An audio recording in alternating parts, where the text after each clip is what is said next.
Wow, I was trying to get a decent thumbnail. What's up, people? Can you hear me okay? We got about 11 folks online, and there's Seoul out there. This city's crazy, man.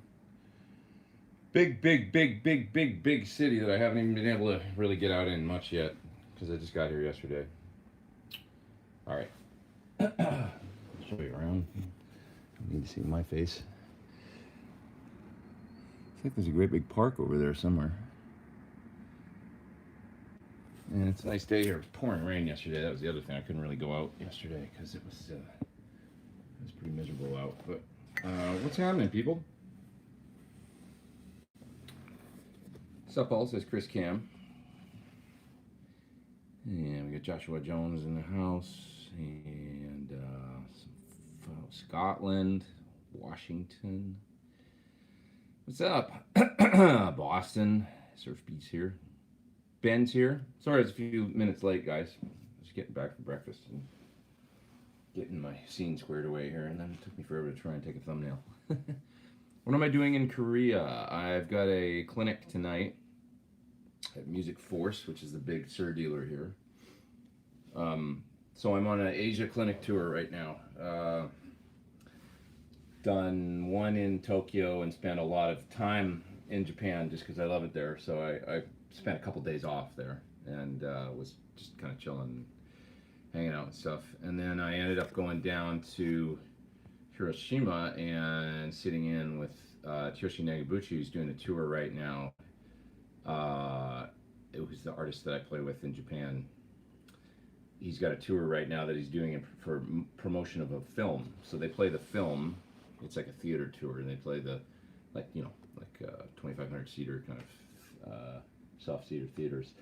They'll play the film, and then he's got a stripped down band for this tour, and they do a short set of like 12 or 13 tunes after the film. So anyway, we showed up and surprised him, and I ended up sitting in on 3 songs and playing with him. So it was really fun. It was fun we surprised him at sound check. I just walked out on stage with my guitar and started playing, and he was like, "What are you doing here?" All the way from. So he didn't know I was going to be there, and the crew had my gear all set up and stuff in the back, and I just started playing along while the band was playing at sound check, and it was really fun. I was just looking for my coffee. Gotta have that. So that was cool. Got almost 100 people online. That's awesome. Thanks, you guys, for doing the alternate time. I appreciate it. I couldn't do 11 because that would be middle of the night here, and finally got a good night's sleep last night, so that was nice. Slept probably pretty good, solid 7 hours last night. It was the first time in about 8 days that I've done that. I'm getting like 5 hours of sleep a night, so I think I finally turned around last night. Got Orange County in the house. What's my favorite Van Halen album? Says Joshua. It fluctuates, It's hard to pick a favorite. Fair Warning is pretty amazing. Just so much good stuff on there, and the sort of peak of like the creative. I don't know, but it's hard to say. Like, it was just such an interesting record with the kind of. I love the offbeat kind of tracks like Dirty Movies and the ones that people don't talk about as much. Talked about that on this show a few weeks ago. What's the difference between Japan and Korea, says Rich? I don't really have a feel on this place yet. This is my first time here, so the food's pretty different. I mean, some of it's probably the same, but I can't offer up much of an opinion yet or differences and things because I'm no expert on this place. There's a lot of crossover, but like it seems like the staples here. There's a lot of meat and like the barbecue bulgogi is obviously a big deal. If you've never had that, it's like Korean barbecue. It's delicious. Lots of pickled things. Obviously they're known for kimchi and lots of if you get a meal, it's generally got an assortment of little pickled things, beans and kimchi and stuff like that, and then but there's lots of, I don't really like as far as ramen goes and stuff like that in Japan. I don't know. I guess there's probably total equivalents here. I don't have a feel on it yet. I went to a barbecue beef place last night, bulgogi place. It was amazing, where they cook, in the middle of the table, all the meat and stuff. And I had some sashimi there, actually, that was really good, some salmon sashimi, and I have to say it was excellent. So I didn't think that that was such a big deal here, but I guess there's probably lots of crossover. You know, I'm not gonna have a lot of time here because I go tomorrow to Taipei. I think I'm going to tomorrow, so I'll be just today's kind of a busy day. I'm going to Music Force. I'm going to shoot a video for them, and then I've got the clinic after that. I'll need to set up and then do that, do meet and greet and stuff. And I probably won't be out of there till my guess is 10:30 or 11 p.m. And by then I'll be beat. I'm ready to crash back here. So and then I got to get up at 8 to go. So I don't think I'm gonna get a hell of a lot of time. Maybe today a little bit. Like maybe I'll try. I guess I better take like an hour today to go walk around. But that's tour life for you. You don't always get to see that much, you know. I was happy to go to Japan and get to spend a few days. Oh, Christopher's here. He says Japan and Korea have some big differences. Culture is different. It feels different. It doesn't feel the same as Japan, that's for sure. It's the fellow that works with Music Force that it's his company. He was driving us in yesterday from the airport, and he said that Seoul kind of looks like Tokyo, and I would agree to some extent, but it feels different. It's not Japan, that's for sure. It's totally different, obviously, you know, different. I wish I knew more about this place, but I don't. I thought maybe it was going to be even more similar feeling, but it's not. But cool, and I would love to have a little bit more time to spend in each one of these places. Better be a musician than a theater tech, says Brian. Dave Cause followed by loadout, followed by pre-hang, 4 hours sleep, then a dance show. The clip I posted with Yoshi, was that the PT-15? Whatever it was, it sounded huge. Actually, no, it wasn't. It was the Helix. I used a Helix the other night. Originally, I was supposed to have my amps on the truck. If there's a clip on my Instagram if you guys want to see. So I was supposed to have my amps on the truck the other day, but then the stage set is kind of set the way they've got it because there's the movie and there's everything going on with the show. So they said, I had a Helix here that Line 6 provided us with a couple Helixes for backup, and actually Ichiro, the other guitar player, is now using it in his main rig for effects, in the effects loops of some Tone Master heads. But anyways, so they said, can we just bring that for you this time? And it's just like, I was sitting in on 3 songs. I said, absolutely, you know, and it worked really good. I played, yeah, it was great. I have a few patches that I made, just a clean, edgy, dirty rhythm, and then a lead patch, and then an ambient, clean solo patch for another song that I made. So those were in there, and I knew that, and that's all I actually ended up needing. So, yeah. I loaded in Celestion IRs when I originally set it up, and made these patches and tried to match my main rig, as close as I could. And it sounds really good. It did sound great. Let's see. Dances reluctantly. He's gonna lay down a mat and just listen. He's gotta lie down.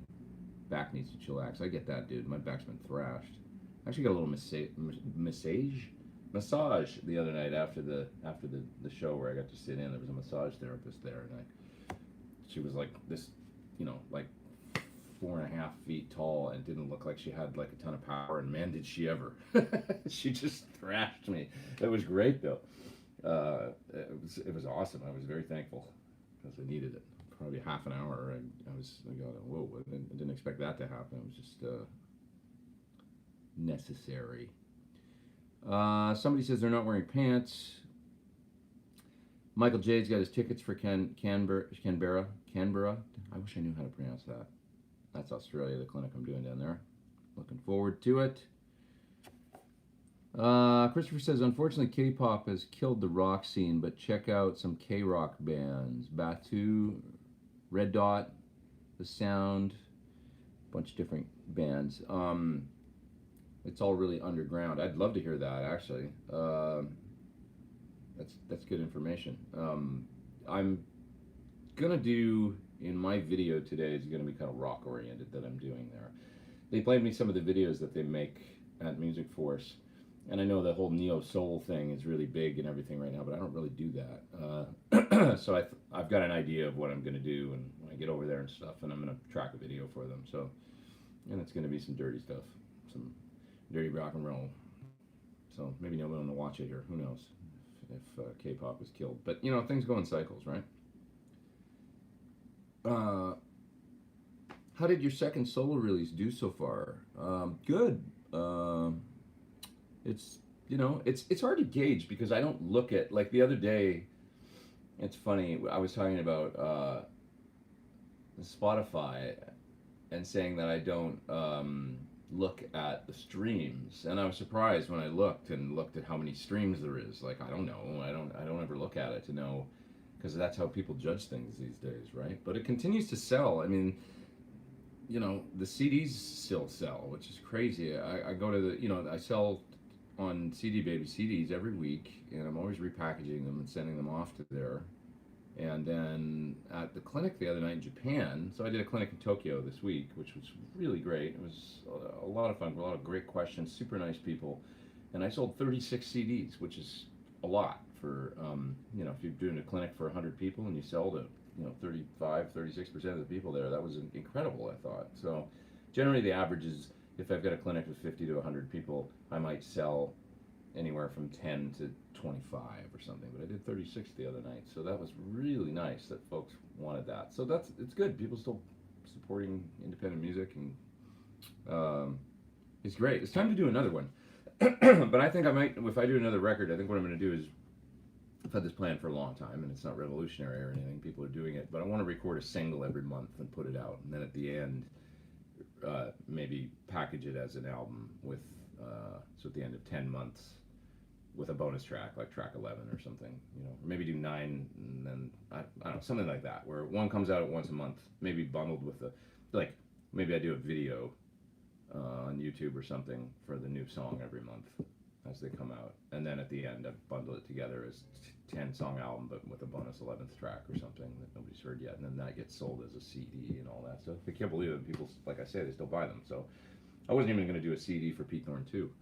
I was going to just do a digital release, and then because of the way we released it with a kind of a special package and stuff like that, where we were bundling like with t-shirts and stuff like that, we thought, okay, we better order some CDs. And I had to reorder already. So I was out of the first, ordered, I mean, it's not a lot, but I ordered like 1,000, and they were gone, like, within a relatively short period of time, and I had to reorder. So that's a good sign. It's nice, For instrumental rock guitar, what are you going to do? Nice window light, says Kurt. Yeah, for those that just joined, we're in Seoul. It looks like that out of my hotel. And, yeah. Big park over there. Pretty cool. The city's vast, though, man. I mean, it goes, south of here is that way. That's north, I guess. And it was an epic drive here from the airport. It took about 2 hours yesterday. That's on a Sunday. So, traffic's extreme. But it was good. Hey Pete, any idea how to hook up an HX Stomp to an iPad for recording guitar to GarageBand? I don't know if you can do that. You might be able to.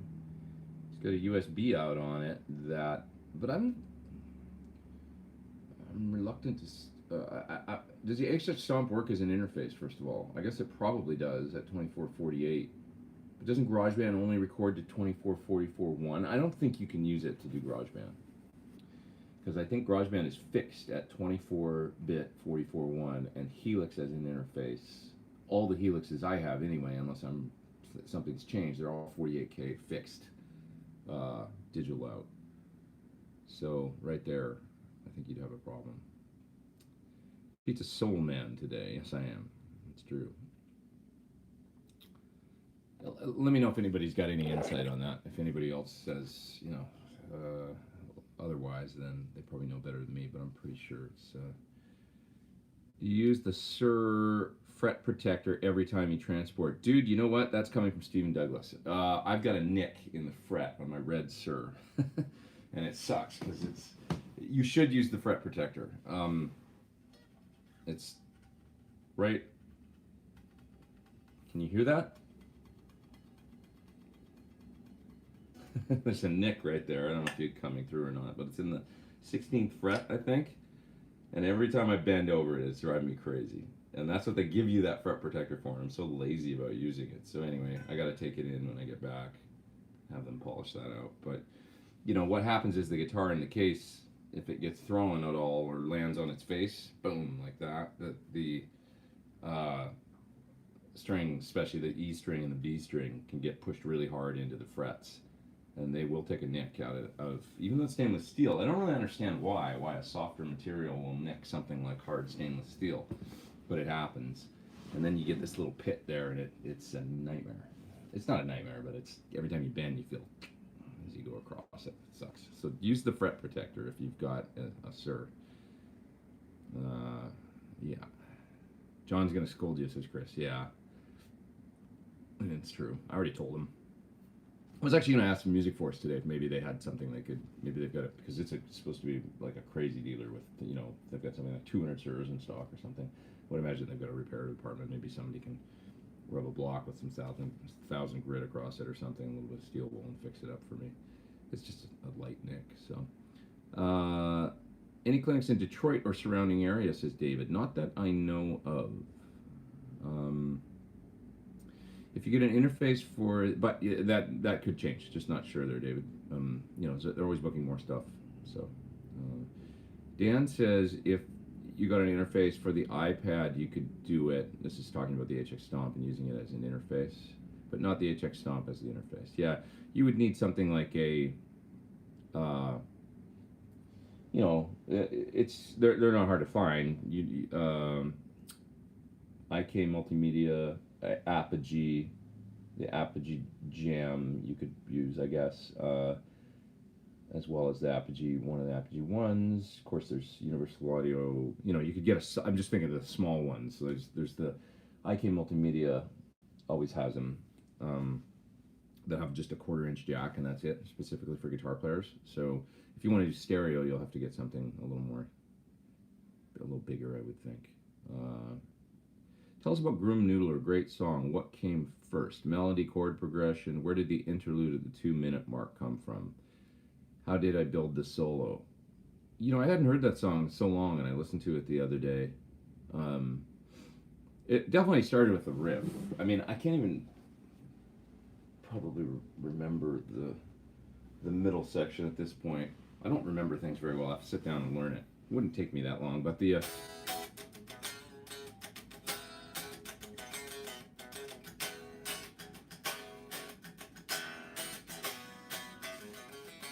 it definitely started with that, just that basic rhythm riff. And then I would have written a little melody on top of that. And then the interlude in the middle probably would have come last, as well as the bridge and the solo. Don't remember how I wrote it, though. It was meant to be a demo of the SL67.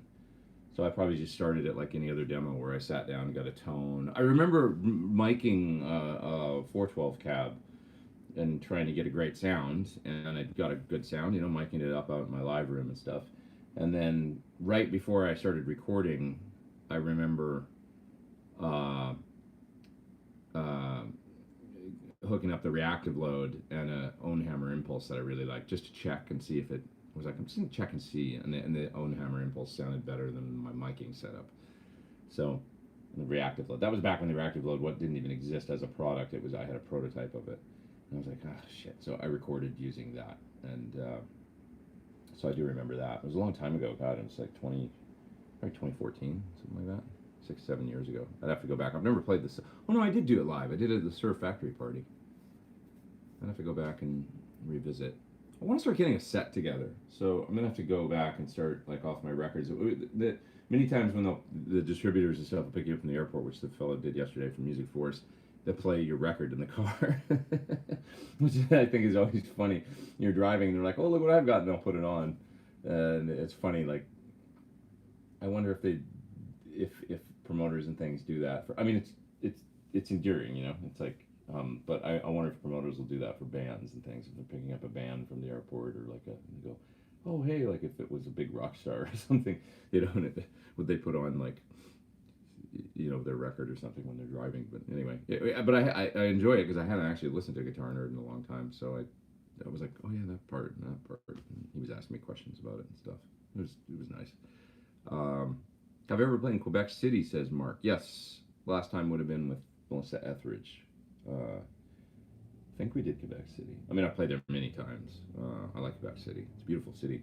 Quebec is like the most European major North American city, I think. I remember Chris Cornell once saying, "Isn't it amazing you can drive someplace in North America that looks so much like Europe, like without having to fly somewhere? You know, you could get in a car and drive, you know, from New York. Maybe it's 5 hours or something from, you know, many major cities. Not really that far. There's a noise coming from out the window. I don't know what's happening out there. Is it window cleaners or something? Anyway, and end up somewhere that was so much like Europe. You know, and I found that I was like, yeah, that is fascinating. Actually, you know, it's a little like New Orleans. You know, you can go there and it's so unique, and you're like, wow, this is. I'm in North America, but I'm in someplace really different. I love that about Quebec City. Thanks for the help, says Joe Peasy for Sheezy. What would be an ideal setup for recording using an HX Stomp? Is a laptop required? Well, you could use an iPad or similar.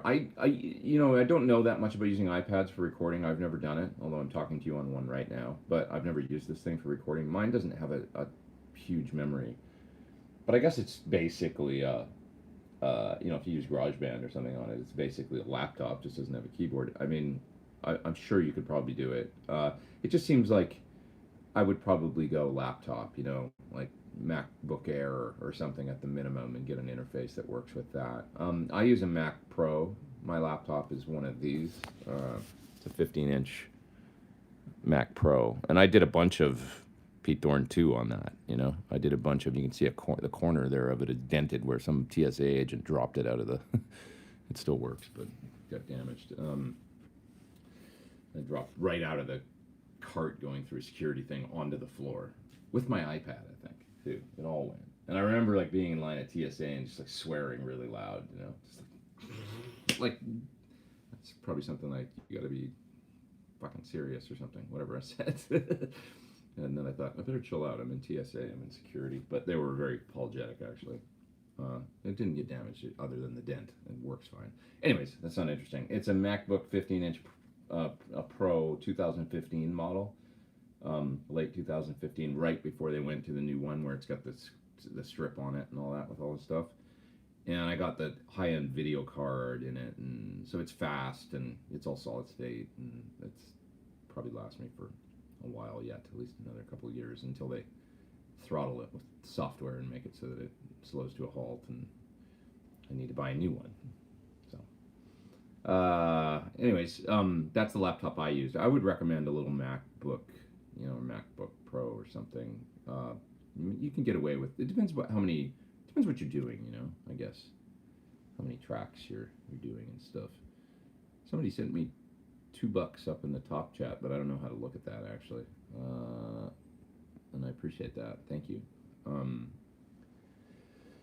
I don't know where your message went. I guess I could scroll through and take a look here. Let's see. SD Design.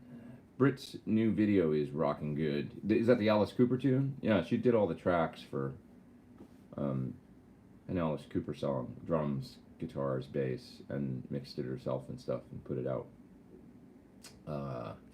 Yeah, she did a nice job on it.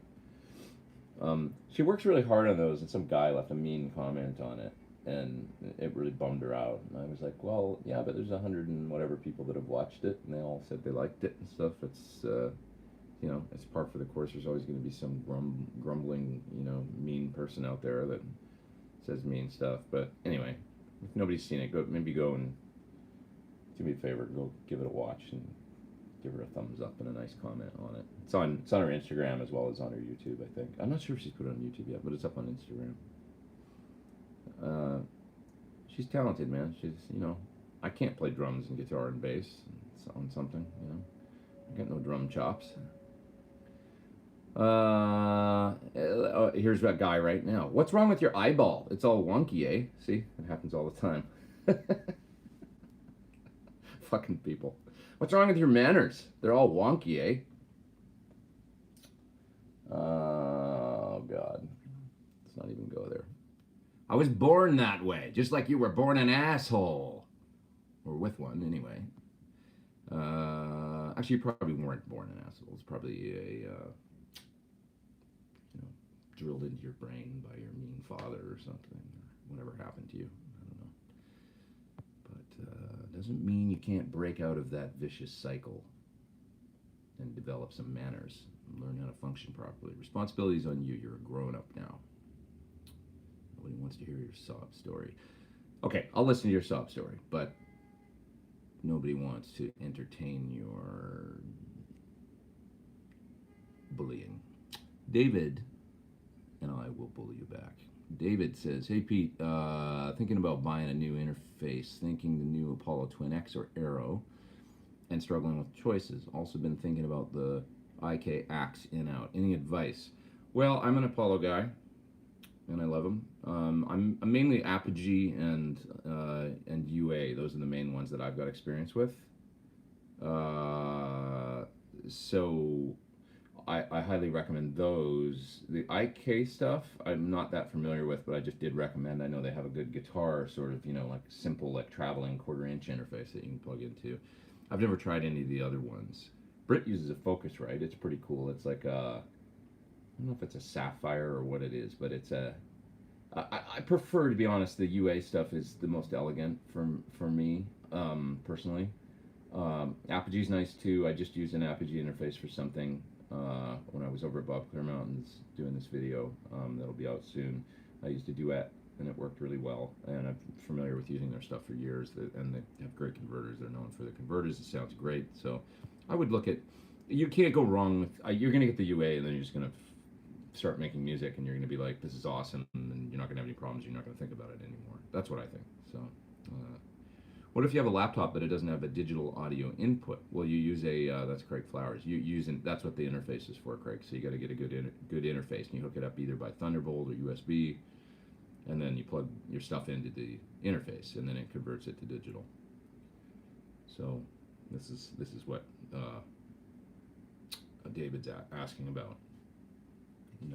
UA, the base interface for UA is the Aero, and then you get into the Apollos, where they've got a Apollo Twin, Apollo Quad now, I think, with 4 ins, a bunch of different ones you can get. Yeah. What else we got here? Ben did a little moderating. He's actually doing a fair amount of moderating. Tell her not to listen to the haters. Thanks, Ben. Says Jazzy Girl. Yeah, you can't listen to the haters. Because the other thing is, there's always going to be haters, but it's one in a crowd of like, I like I told her, 100 and something people watch the video. You got a bunch of likes. You got a bunch of, it's just how it is. I see them as being like, yeah, trolls today. Yeah. Trolls are like just, I mean, I don't know if they know it, but how much the rest of us sort of pity them, It's, to me, it's just sad, and it ain't sad for me. It's like sad for them. So when they troll, it's like I go, oh, my heart goes out to them, because it's like, that's a sad, shitty place that you live, I know it's hard these days to keep your head above water sometimes, and be a positive person, it's hard, but anyways, yeah, trolls. So anyway, we pity the trolls, and you guys always, the thing about it is, my folks that watch my channel, you great people and others, they're so supportive, and they generally take care of it. So if somebody leaves a crappy comment, below it is always 10 comments from you guys saying like, just completely like backing me up, basically, and I always really appreciate that. So it sort of takes care of itself, like, friends chime in, folks that watch your stuff chime in, and you don't have to say anything generally. It's just, but it's so sad. I don't know. I pity people that have so much like that. What's the, like getting a rush out of saying something shitty thing, like you get a weird little rush or something, I guess, out of being mean, and then like, I guess it's no different than the bully in the schoolyard or something, where you might get some little like sense of power, but then you also dig yourself 2 steps deeper into the ground at the same time. the kindly beat down, said somebody. Yeah, Metal Madness. Analyze them, says Pete. Oh, somebody's up there in the Chapachato. Fresh squeeze orange juice for Pete, says SD Design. Thanks, man. Appreciate that. I can always use that. Hey, thank you, SD Design. Is that a Canadian term? Wonky. Yeah, he might have given himself away. Could be. Good manners are free and anyone can afford them, says Lemmy. That's a great quote. Mute that bozo, said Lemmy said that. Good manners are free and anyone can afford them. Coming from Lemmy. That's awesome. Thanks again, Ben, for doing a little moderating. Do I have a memory trick to identify the interval of minor 6? Yes, Star Trek. Is a minor 6th. Or is it a major 6th? Let's see. Is that it? I don't have one for that. Major 6, so. Yeah, I don't know. It always sounds to me like the problem for me would be that I would think A was the root and not. Because if I hear that, I'm always hearing the A as the root. So yeah, that's a tough one to have a memory trick. But major 6, Star Trek. Star Trek melody. Star Trek is minor 7th. No, it's major 6th, I do believe. Right? Because then, right? That's the minor 7th. Right? So. Is the Star Trek melody. So major 6. That's minor 7. Major 7. In the octave. Thanks for doing this, says Charles Wagner. Can we get a shout out for Mr. Potato Guitars, made in South Korea? I've never heard of them. What's up, Mr. Potato Guitars? I definitely, I'm going to have to ask them if they know about those when I go to the shop today. It's pretty interesting. Happy Thanksgiving, says Jake. Yeah, Thanksgiving was interesting. I was in Tokyo and doing my clinic. So I had a good Thanksgiving, but it just had nothing to do with Thanksgiving. Which is strange because it was my first Thanksgiving as an American. So, but you can't do it all, I guess. Some folks invite negative attention or controversy with their content, says Mute That Bozo, but this is just chill music-oriented hang. Yeah, people, shock value. They want to, they think they can come in here and mess with our good time, but they don't know that the mighty Ben Coombs is going to shut them down. And I will too. Have I been to Korea before, says Michael. No, this is my first time. Never been here. So I've got some work to do this morning. It's kind of like I had my week in Japan where it was like I only had a couple days of work over a week. And now I've got to get down to where I've got some videos to edit and stuff like that. I want to get some stuff out this coming week. So I don't know how much time I'm going to get to look around this city, to be honest. I think I'll probably try and take at least an hour and a half to walk. What's the song Gangnam Style, by Psy? I'm right by that station, so I'm going to go check out that neighborhood. I'm going to go have a look over there. I think I can walk there in about 20 minutes or something from here. Jim O'Brien wants to know what a troll is. He says he's old and he hears that term a lot and it's just a jerk. That's all it is, Jim. It's a guy that goes on and makes, on social media and makes inflammatory comments just to get attention. That's it. That is it. That is it. So, Simto says, take constructive criticism, but ignore people who are just effing with you. Yeah, I mean, sometimes Tim Pierce is such a positive guy that he always says, there's always a shred of truth in what they say.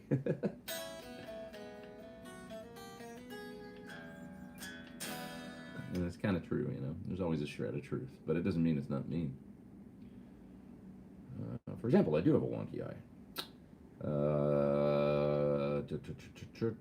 David says we had our first guitar festival here in Margaret River, Western Australia. It'd be great to get you out here for the next one. Yeah, I'd love to. I would love to. Dan says reluctantly, says pretty cool how you've been traveling around the world. For those that have joined and weren't here before, it's downtown Seoul, which it's not really downtown Seoul. It's just all of Seoul is downtown. It's so huge. At least so it seems.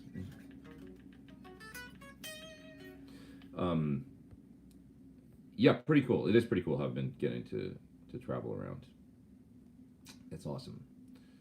A lot of travel lately. A lot of travel. You know, when you start, making, the second tier status on your frequent flyer on a bunch of airlines, like you go from the silver to gold, then you say, okay, this has been a pretty heavy year of travel when you start hitting those. Because I remember when I was mostly touring, doing flying and stuff like that, it was like a lot. It's funny because most of the tours that I do now, I end up going places and then touring internally. Like, so you go to Japan, you fly there once, and then you do the whole tour via bullet train. So you don't do a lot of flights. And then 4 months later, you take a flight back home. So that's it. Just like one round trip flight is all you end up doing. Same thing when you go to France for the tours I've done there. I'll fly over there, and then you hub out of Paris, and you take the TGV train everywhere, even to Switzerland and Belgium and other French-speaking places. You don't fly. So you're not, traveling that much. So it's one round trip flight. But back, of course, playing with Cornell and playing with Melissa Etheridge and Don Henley and stuff, you're always on planes. Always on planes. And then you start, your frequent flyer miles are getting racked up and stuff like that. And it's just a different kind of touring. Basically, because we don't have high-speed rail, and the U.S. is so damn big. So that's the main thing. U.S. and Canada, nobody's touring on trains, that's for sure. So, but any place with high-speed rail, you end up doing that. Gangnam Style is actually about people pretending to have more money than they really do. I could see that because I know it's supposed to be a high-end district, right? High-end nightclubs and stuff. Fake ball in Korea style. It's the plastic surgery capital of Asia. Yes, I saw that, and actually the fellow from, that's Christopher saying that, fellow from Music Force mentioned that, that there's tons of plastic surgery places around this neighborhood, and I actually saw some walking around last night. So I might not look the same the next time you guys see me.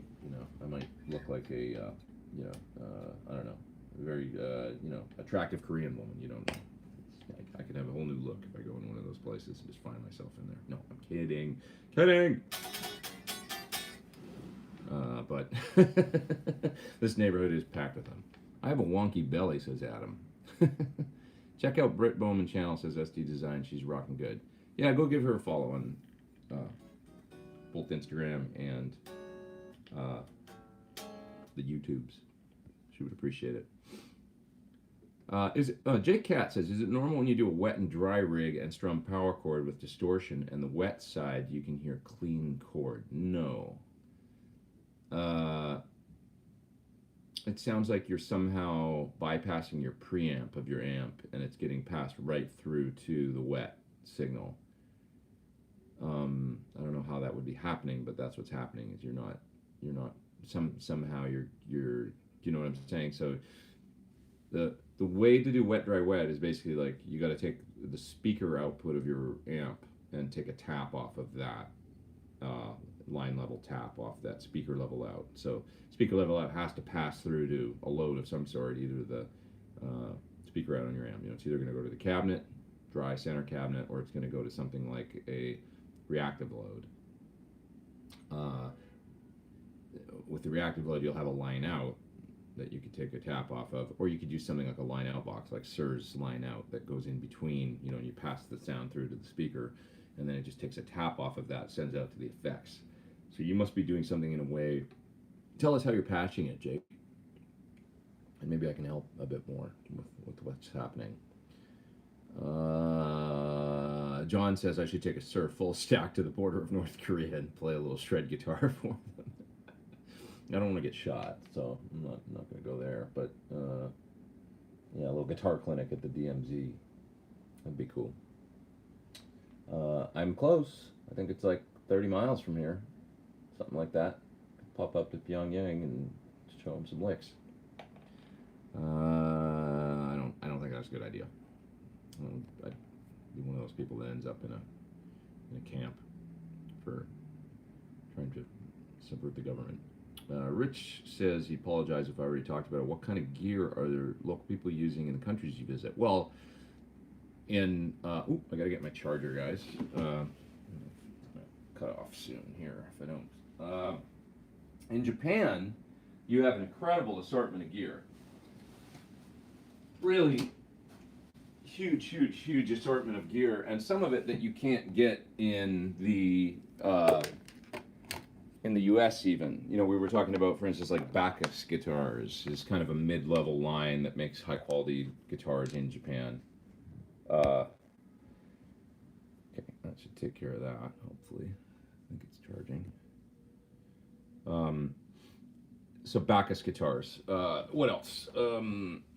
Some other brands, like ESP has their own internal, you know, Edwards and, is their brand, or Navigator.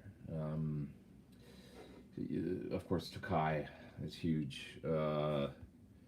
And then you've got all manner of, they've always got a massive selection of custom shop Fender, custom shop Gibson, as well as, you know, Fenders from Mexico. Fender Japan is a thing, and they only make guitars, I believe now, for the internal Japanese market. It's not really like Fender Japan used to be what Mexico made Fenders are now. You know, back in the day, right? They started out as Squier, you know.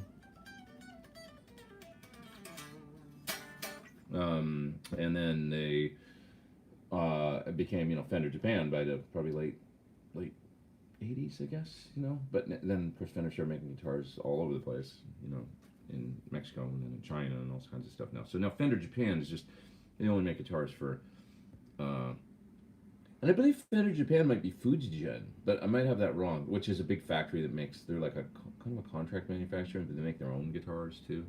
I'm not 100% sure about that. Somebody might know out there. You go into a store in Japan and there's an incredible assortment of gear, generally speaking. Pedals, I mean, everything under the sun, and you can get, like, you know, they'll have like switching systems. You can get switching systems from Providence and Free the Tone, of course, the Boss ones, and Musicom Lab and everything. Actually, this is where Musicom Lab's based. You just reminded me, sort of, by a roundabout way, that I should hit up the one person I know in Korea is Hyung Woo from Musicom Lab and Mulan Effects. I will send him an email today, see if he's here. He's a nice guy, and he's been a great part of my, you know, switching system history. You know, I've used every one of his switches for the past 10 years or something. Anyways, pretty sure my Yamaha is from Japan, I would say so, since my knees hurt. Although they make guitars, I believe, in Indonesia and stuff too now. So, yeah, Fender Japan is amazing. Systemto, they make great stuff. Yeah, they do, generally speaking. Really great stuff. The Red Sir took a hit in the clutches of TSA, says SD Design. That is true. Yeah, I got a little nick in the fret. Right up there. It's got a lump in it. I'm going to see if they can fix it today. Hopefully they can. Do I have a drop tuning pedal I like or recommend? That's from Adam Cave Project. I only have one. I have the Digitech one. It works amazing.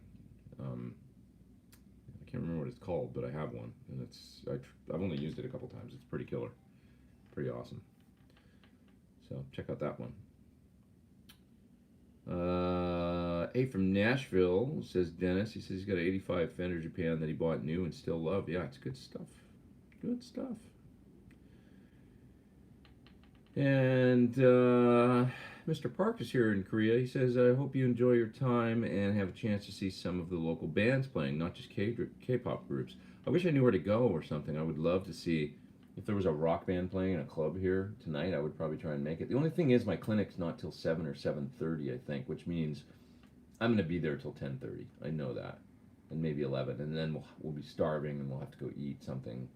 And by then it's going to be 1 a.m. and then I got to get up to drive at around 8 or 8:30, I think. So that's the day. So today's going to be a busy work day, pretty much. I love Japan, Tokyo in particular, says David. The Japanese love quality, true aficionados. Absolutely, they love perfection and quality. That's totally true. I'm very excited to see the shop today here in Seoul because it's supposed to be, like I say, I think they've got a couple hundred SIRs in stock, something like that. And it's really got an amazing reputation, this place. So I'm looking forward to checking out the shop today. I know they don't, the guitar business isn't as big here, but it's the folks that are into it are really into it. So, and there's some great players from here. Yeah. What else? What else we got here? I have great vibrato, says Mike. Thanks. Something that is not discussed enough. Tips of getting that smooth, even pace. What you got to do is try and get it in tune first by bending vibrato anyway. So make sure you can even use a tuner by like playing this note and then bending and matching it. Hold it, and then the trick is to just shake the note around there and always come back into pitch without going under. You don't want to go and fall off, you know, and get a nervous shake and the pitch goes down. That's bad. Vibrato, I'm a one-trick pony kind of, but I guess I have a nice vibrato because I used to work on it a lot. So I'm a pivot, you know. It's hard to play like this actually. I'm a pivot kind of player where I pivot off. I've got a big lump in my finger right there because because it rests on the edge of the neck right there, and that's my pivot point. Now I would love to. I really want to get the kind of vibrato going. The you know, the up down vibrato like that more that you see a lot of. Eric Clapton is the master of it. I love that. Do I like Wolfpack? Corey, yeah, they're pretty amazing. He's a great guitar player. Anyways, but yeah, I would love to get a vibrato that some alternate vibratos going. So it's something that I want to work on. But mine is that I'm the pivot type, doing that, you know, and really it's just practice. I think just practicing, you know, doing it nice and slow and even. And like I say, when you bend up and hold the note right at pitch, and then work on getting it down a bit and back up to pitch, down a bit and back up to pitch, that kind of thing.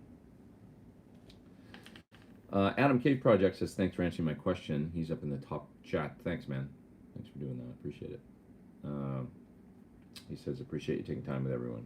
Thanks, man. Appreciate you being here. There's 200 people online, which is awesome for a unique time for doing this. It's not my standard time. Any plans to do more recordings with Laurie Basilio? You know, I hit her up and said, like, why don't we make a record together? So we'll see if that ever happens. But I was like, I had a really good time because I did 2 songs off her last record where I was just recording her. The drums and bass were done and stuff. We did all the guitars in my studio, and it was really fun. And I would love to do that again with her. We had a nice vibe, and it was a good, like, we had a good rapport going. And I felt like maybe my contribution to it was, like, I had this new envelope follower, for example, the grease juicer that had shown up for a demo, and I was like, why don't we try this thing? Like, let's plug this thing in for this part. And she did it, and it was really fun because she was, like, laughing, and the guitar part she came up with had a lot of humor in it. And so I felt like that role is something I'd love to do, like that more like production, you know, where I'm making suggestions and, you know, trying different tones and things like that, trying different things, different sounds, and you know, just production kind of stuff. So I would love to do more with her in that role. She had a producer on the, you know, that was there and stuff that produced her last record, of course, and I was like just kind of engineering. But just in the couple days we worked on the songs, I felt that kind of, you know, good. It's like, oh, I'd love to be in this role and just kind of, you know, I guess I'd love to do some production with her. So hopefully that happens. She's such a great guitar player and fun, nice person, you know. She's got that, you know, way about her with smiling when she plays and stuff like that. It's just kind of, you can't not have fun, you know. Who else we got here? Do I have a drop tuning pedal? I already answered that one, and that means I'm pretty far back in the chat, so I'm going to go all the way to the end. What color is the red, sir? This is called garnet red. That's what we're calling it. And it's, you know, red with black back. It's a little hard to see, I guess, in this light, but maybe you can see it. I love the color, too. Garnet red. These are starting to get out there, I think, too. They're making them, you know, the dealers were ordering them and stuff, and eventually, you know, they're out there now. So, Rich Monk says, is an envelope follower the same as an envelope filter? Yeah, pretty much. Just thanks, Rich, for doing the top chat there, my friend. Yeah, envelope follower, envelope filter, interchangeable terms. Have you ever considered putting a video or live feed of the Sir Clinic on Patreon for those who would love to see it and would be willing to pay, says David Cure. You know, I'd probably do that eventually. Like, today, they asked me to make a video here at Music Force, and they were like, oh, can you play over a track? And I was like, I don't really do that. Like, I'm not the jam over a track guy, shred guy. And I said, I had to think about it for a minute and thought about what's on the hard drives I have, because this wasn't something that I knew when I came over here that they would want me to do that. So I thought, wait a minute, I've got my previous Sir Clinic that I was doing a couple years ago for the PT100 on this hard drive.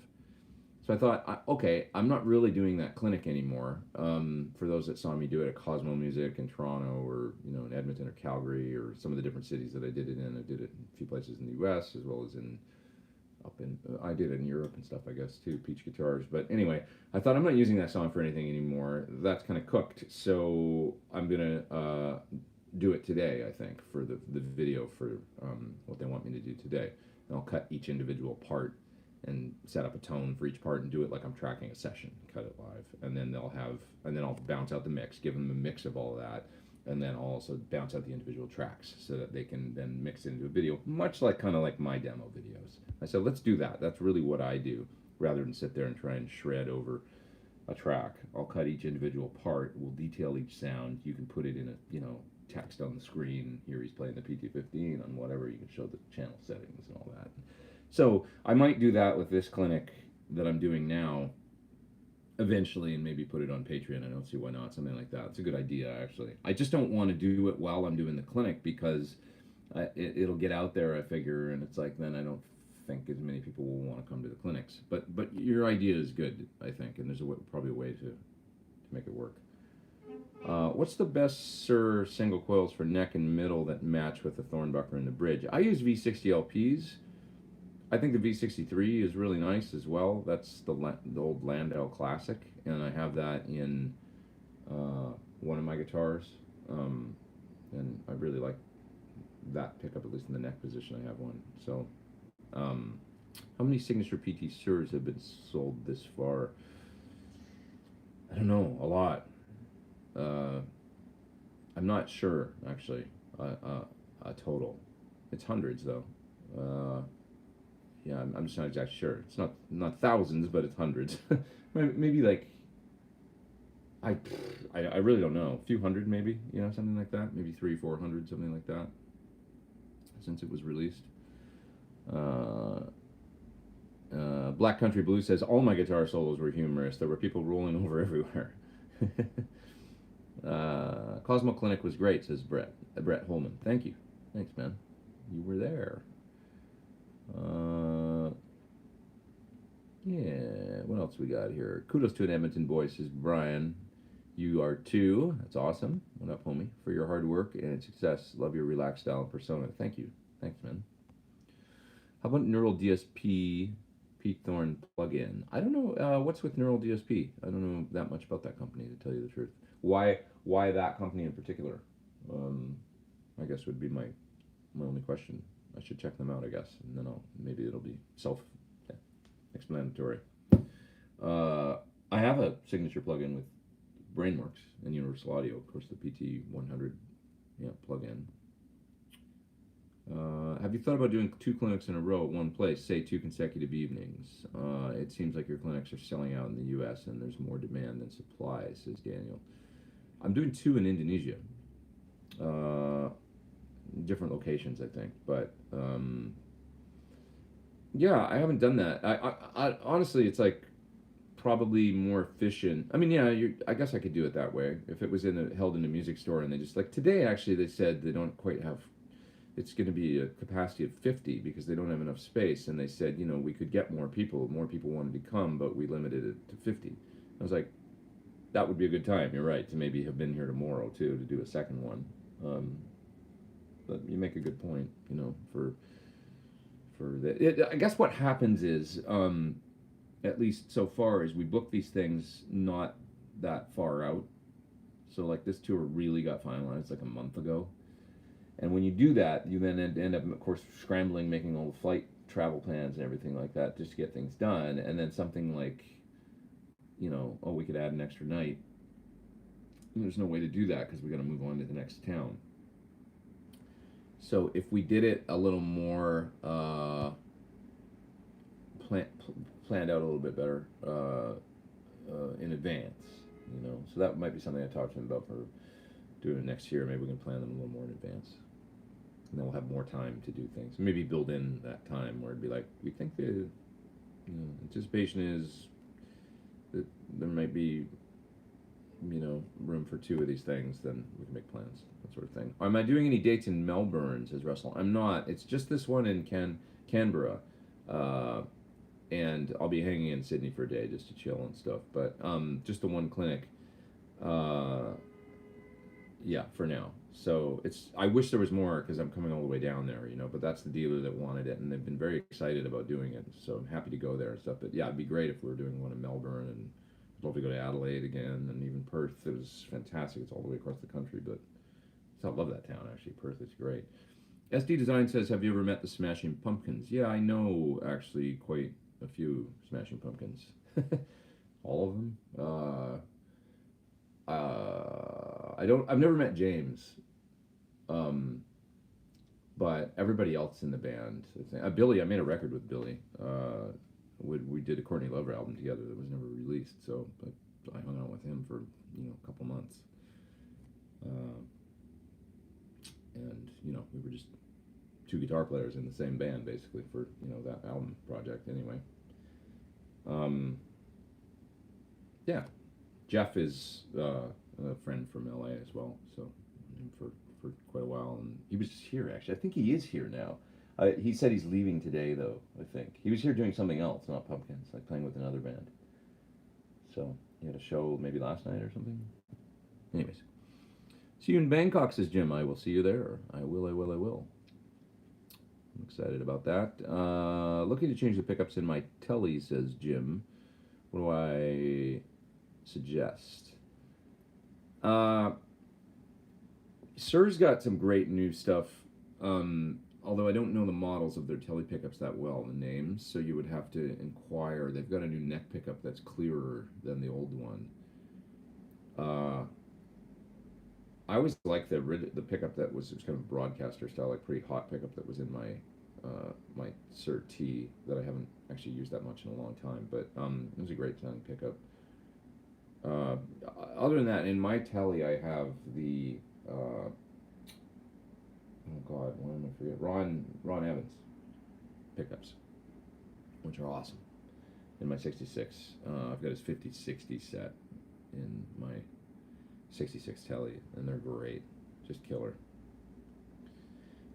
Chris says, please try and take a bunch of pictures of Music Forest. Looks like a huge place. I might make a video of it. Did you guys see recently? I don't know if it's a great idea or not, but I recently did a video from a store called the Fellowship of Acoustics in Netherlands, and I'm calling it Amazing Guitar Stores. So I thought maybe I could do that today for Music Force, because I know it's supposed to be a really amazing store. So maybe that would be volume 2 of Amazing Guitar Stores, because it's supposed to be incredible. So I might walk around and shoot video with my this is the main camera that I use for stuff like this, and just a consumer Sony, nothing special, and walk around, take some video and stuff like that, and make an Amazing Guitar Stores for the dealer in South Korea. Daniel says he enjoyed the video. It was really interesting. I will make sure to hold the camera more steady this time. Mark says saw the Fellowship. It was great. Thanks, man. Yeah, you're reminding me. Yes, but get a gimbal, says Kurt. I'll be careful today. I'll be more. I'll be on it to. And I can also use digital stabilization later in editing. If I try and be as stable as possible and shoot wide angle really far out, you can then digitally stabilize stuff, and it ends up looking pretty good. It helps. So George says a friend of mine put Sir Woodshed pickups in his American Telly. Sounds great. Are those the Andy ones? That's his pickups, right? So yeah, maybe those would be a great alternative. I think those are the ones John was working on with Andy. Jim says you enjoyed the Amazing Stores video. Thanks, man. Yeah, it's a beautiful shop. God, it was amazing. Great. Fellowship of Acoustics. Terrific store. Any store footage has me glued to the screen, says Chris. Yeah, it didn't get a ton of views, but I guess it's just outside the realm of my normal videos. So I'll keep making them, and maybe the idea will catch on. I hope so. Always good to support local dealers and stuff. Good to show them some love. Acoustic shops looked awesome, says Meet That Bozo. Yeah, and it's electrics too. I almost think the name is, they should just call it the Fellowship of Guitars, because it's pretty extensive electric selection as well. Not huge, but it is mainly about the acoustic thing. But they've got amps and electrics in there. I've been to the Netherlands. Want to go back just to visit that acoustic store, says Michael. Yeah, and also the towns around there, man. What's the town called? Zwolle was the bigger of the two.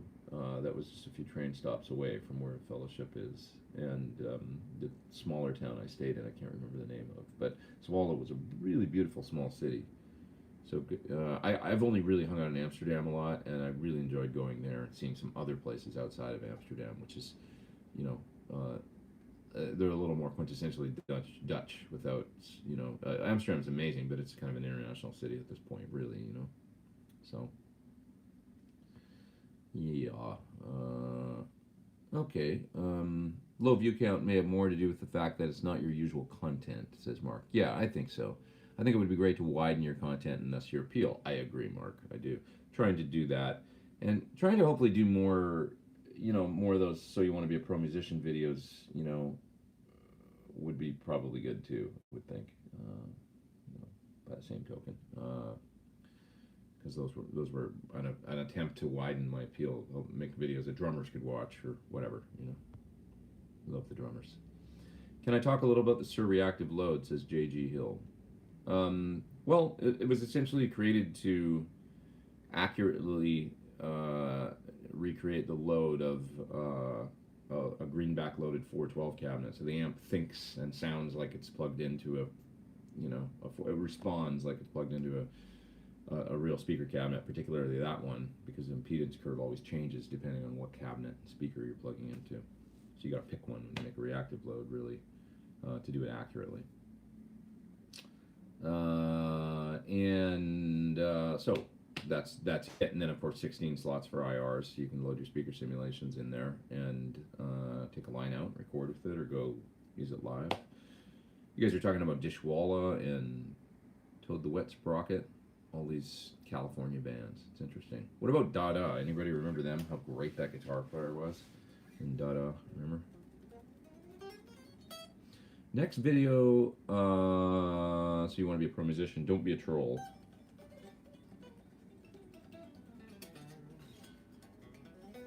My hands are like slow. Do I like Oasis? I like Oasis more and more, actually. Dada says SD Design, he likes them.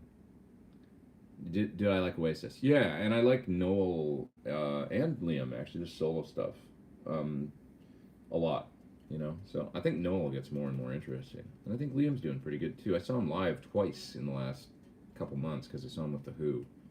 My finger. I saw The Who a couple times, and Liam was opening. And it was pretty cool. It was kind of quiet for, I felt like it was like a older, it's a Who crowd. It's like older and, I thought he was great. He was very professional and did a kind of a nice show where he seems a little more like, because he's got so much attitude and all that, but he seems like he's way more grounded these days. Just, you know, that he appreciates the fact that he's still out making music and touring and stuff. So, you know, and I also I feel like the whole Liam Noel thing. Like I do wish that they would let bygones be bygones. And Liam is obviously hurt. He wants his brother more than anything. I think, you know.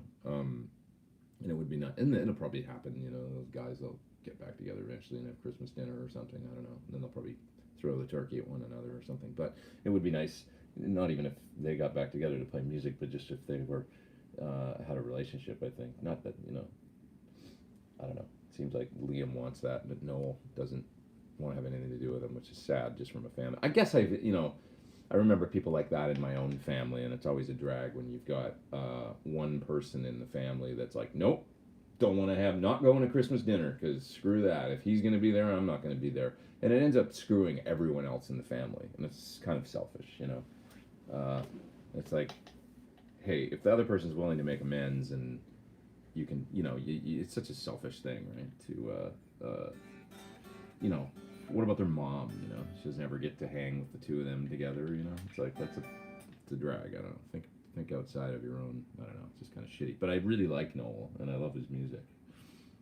So,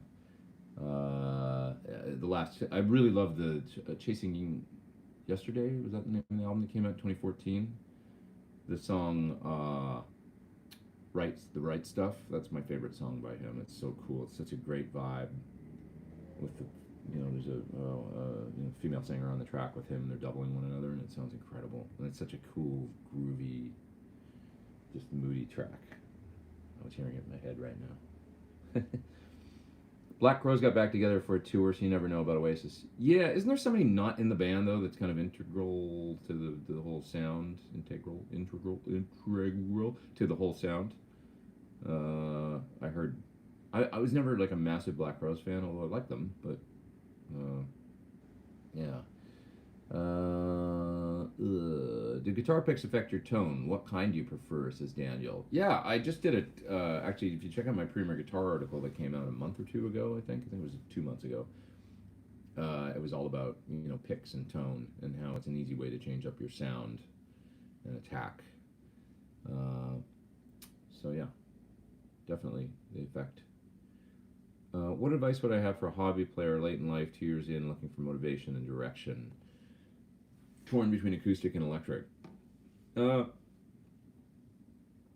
would say there's so much great stuff available online. I always recommend for instant motivation, like some of the Jam Track Central lessons I think are great. So you can go get those for as little as I think like $5 to download something that's pretty inspiring.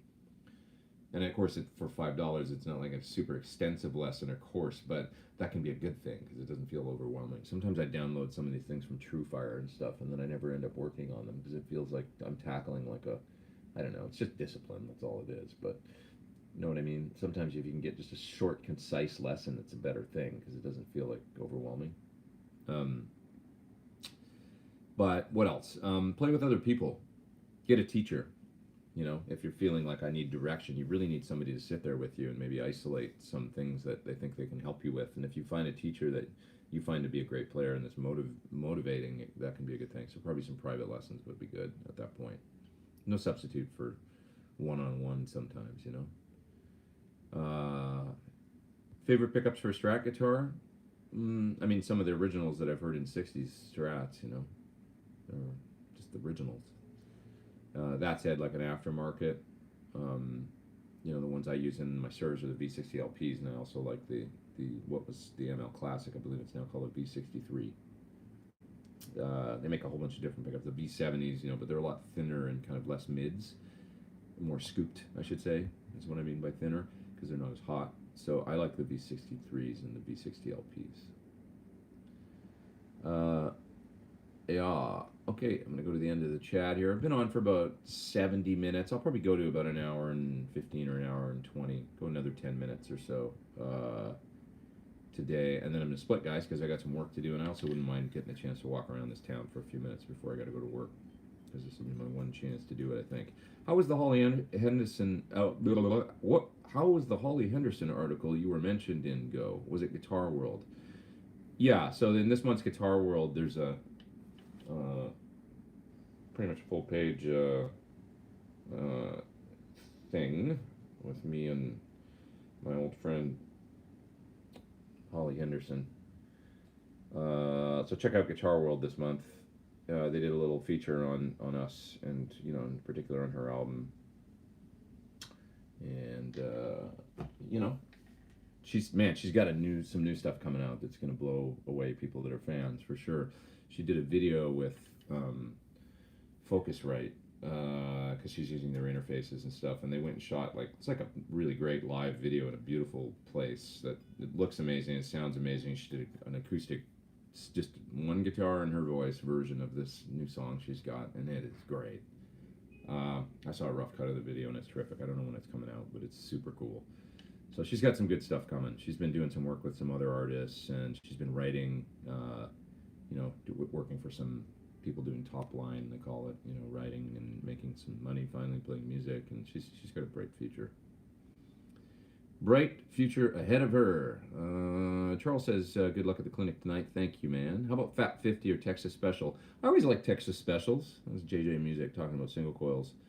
I always like them. So, they always sounded greasy and cool to me for that sound. Welcome to Korea, says KSH. What's up? Thanks. Maybe you'll be at the clinic tonight. I don't know.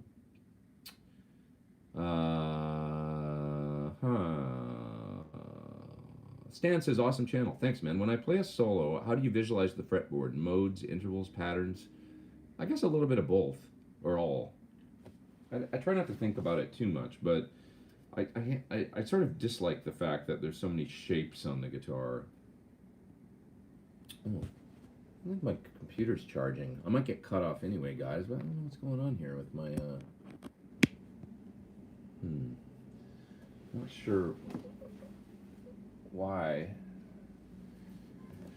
I don't seem to have, I don't know, it says I'm down to 5%, and I don't know why it's, I don't like saying that, to be honest. So, audio's okay, but picture froze a bit. Yeah. So weird. I don't know exactly what's happening, but it should be working. Should be charging and stuff. Should probably split in about 5 minutes, just in case it cuts off and just goes away. It'll be 75 minutes then anyway. So I'll just answer a bunch of questions as quick as I can here, in case that's the end. I don't know. I have a charger right now that sucks, and it's sketchy, and it seems to work sometimes when I plug it in and not other times. I don't know why.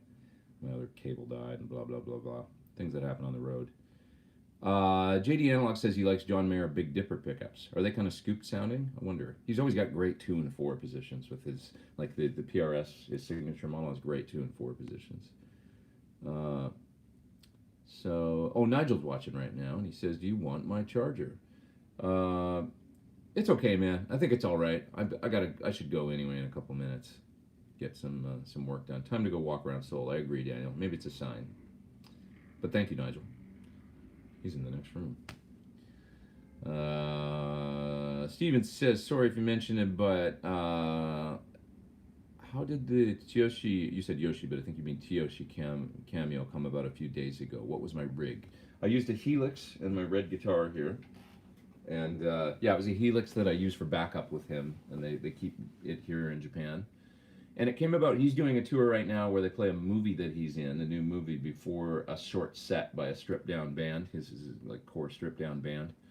And the promoter that's doing it right now knew I was coming to Japan and said, hey, why don't we surprise him? And you show up and just surprise him, and we'll get you down here to Hiroshima, and we'll make it a big surprise. And so I showed up at soundcheck and just walked on stage and started playing, and he turned around and looked at me and was very surprised. And then he said, okay, are you going to play tonight then? And I was like, yeah, dude, let's do it. So I ended up playing on 3 songs, and it was really fun. It was really great. It's kind of bittersweet almost, because it's hard. I'd love to be here doing a full run with him. Like I say, it's just a stripped down tour he's doing right now, and probably try to, keep the touring group small and stuff like that. So it wasn't something that they needed me to come over and do like a big full blown thing. But I would love to be doing at the same time, you know, a full tour with them right now. It's my little, you know, Japanese family, and I missed everybody. So it was hard to, in a way, to go in for just a day and see everybody for a few hours and then jet. And now I'm here, and I was like, oh, it's like kind of, I don't know. I'm used to going to Japan for really long periods of time.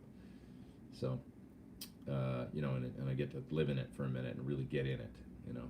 So it's hard to just step in and then leave. It feels weird. Same thing when I went to Paris recently, because I spent so much time there, and then I had to leave, you know, after about 48 hours, and it was like, oh, I'm used to coming to this place for like 3 months, you know, and I really get to be Parisian.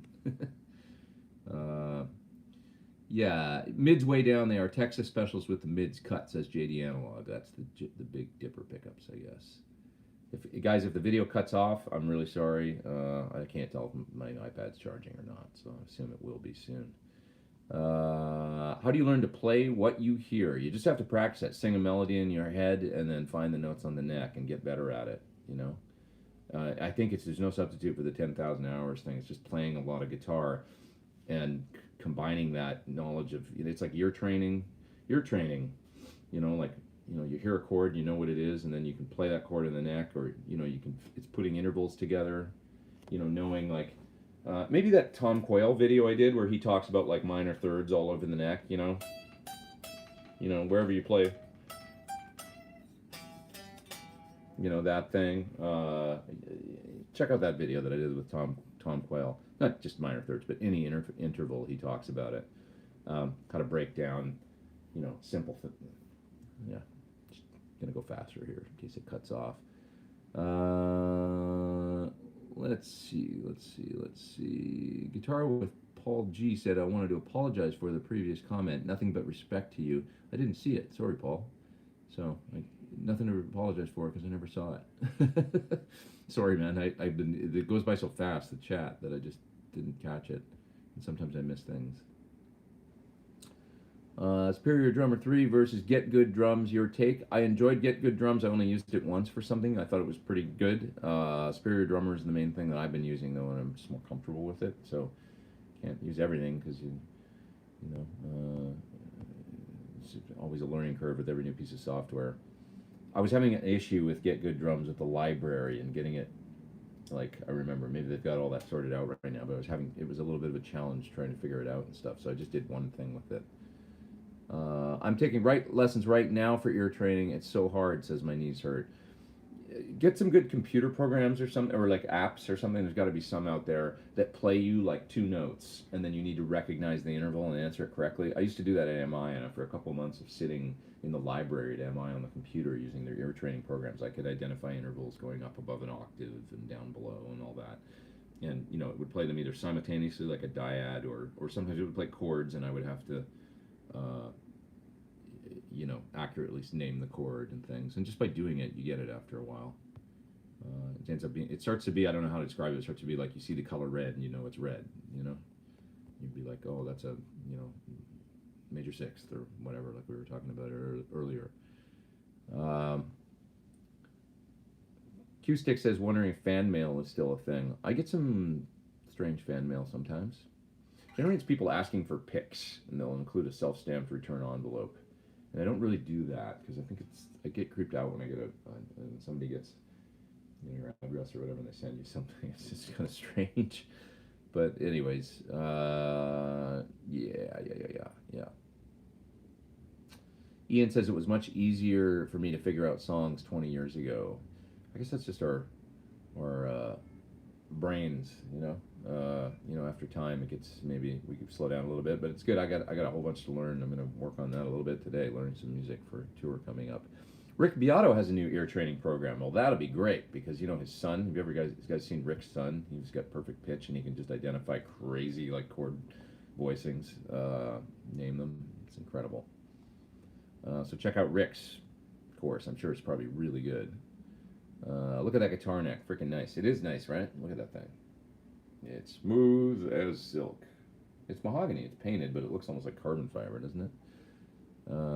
People collect pics, though. They do, but I also worry about eBay people, you know, that they just, you know, hey, can you send me a bunch of pics? And then they'll sell them, you know, as being, you know. Laurie sent pics with her CDs.